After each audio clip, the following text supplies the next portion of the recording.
This time, our visionary is a girl, which I really, really appreciate.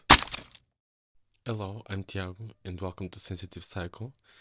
Welcome to the second episode of this special commemoration of the Final Destination saga. I'm talking about all the movies. So I just finished right now, watched the Final Destination 2. Final Destination 2 was directed by David Ellis. It was released on 31 January of 2003, and the running time is 1 hour and 30 minutes. In this movie, we have Ali Larter and Tony Todd coming back to their roles. We have some new people in the cast. We have A.J.Cook, we have Michael Lands, Linda Boyd, and others.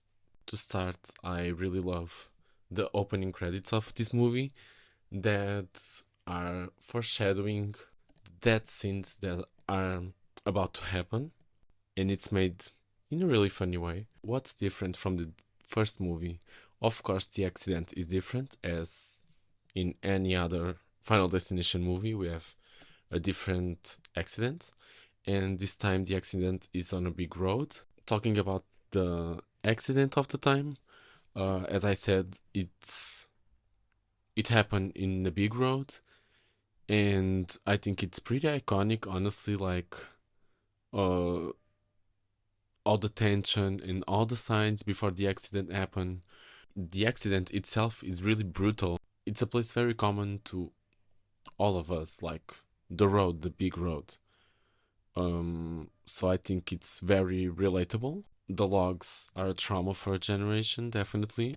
Yes, what happens in this movie? So Kimberly, our lead and the visionary of this movie, she have the premonition that everyone will die on the big road, and of course she's right, as in the first movie. So after that, Kimberly go to the asylum. Accident last night. What if the other people are in danger too?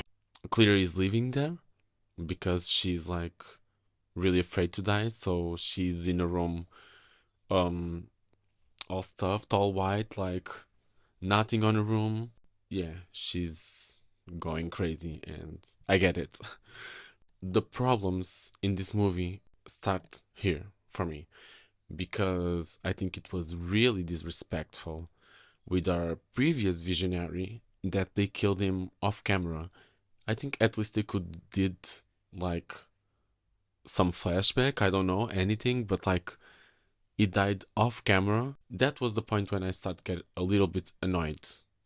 But after that it was fine. Like, there are a lot of situations in the movie that are a trauma for a generation, like the dentist situation, that of course we know nothing happens in that scene, only after.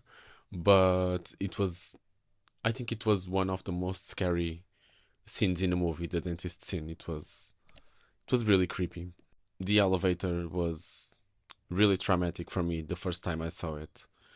I think it was the most traumatic and impactful scene on that movie for me. Yeah, like I like all the environment on the apartment scene, but for me the thing is I don't like the third act of this movie. It really annoys me. First because Claire dies, and I don't like that. Like, I know she would probably die anyway, sooner or later, but I think it's really annoying because she survived the first movie and she really protected herself, and then she died this way. That, yeah, it was just annoying for me. I didn't like that, honestly.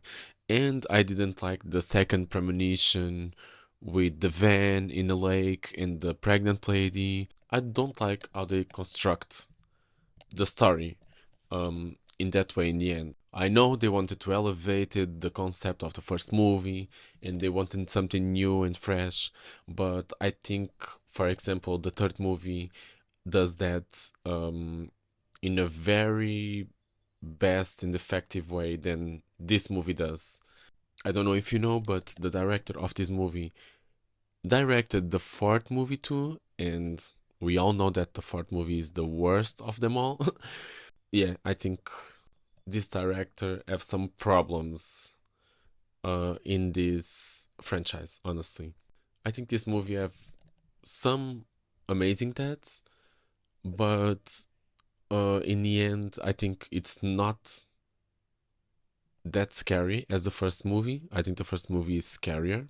It's not the worst movie that I watch, not the worst horror movie that I watch, but I think there's something missing there. I don't know. I know what.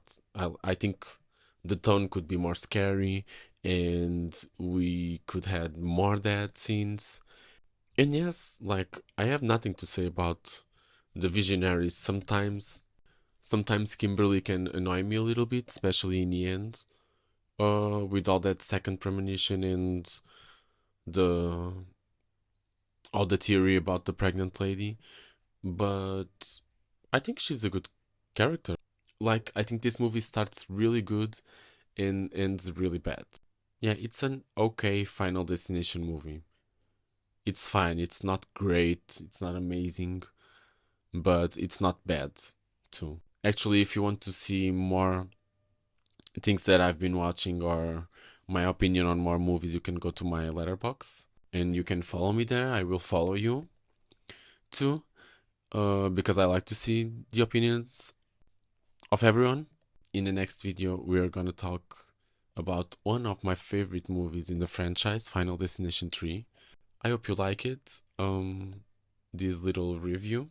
Tell me your opinions on the comments, like what you think about this movie, if you like it, if you don't like it, your favorite death scene, and everything else you want to comment. I see you next week. Bye.